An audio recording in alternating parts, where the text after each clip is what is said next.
एक हवाला देखेंगे मुकद्दस पौलुस रसूल का खत है फिलिपियों की कलीसिया के नाम। मुकद्दस पौलुस रसूल का खत फिलिपियों की कलीसिया के नाम, उसका पहला बाब है।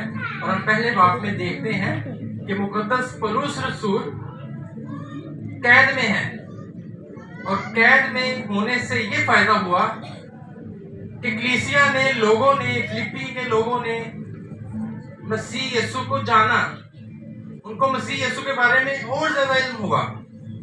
और हम ये भी देखते हैं कि मुकद्दस पौलुस रसूल कैद में है और कैद में वो मसीह यीशु की खातिर मरने के लिए भी तैयार है। लेकिन वो दूसरी तरफ देखते हैं कि वो फिलिपी के मसीहियों से मिलने की भी आरज़ू रखता है और वो ताकीद करता है कलीसिया को कि कुछ भी हो जाए, कुछ भी हो जाए, तुम ईमान में मजबूत रहना। आए हम देखेंगे,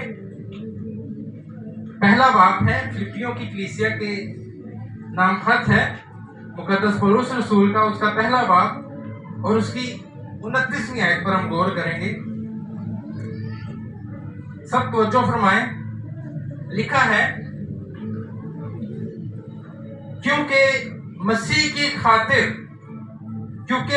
खातिर तुम पर यह फजल हुआ कि ना फक्त उस पर ईमान लाओ बल्कि उसकी खातिर दुख भी सहो।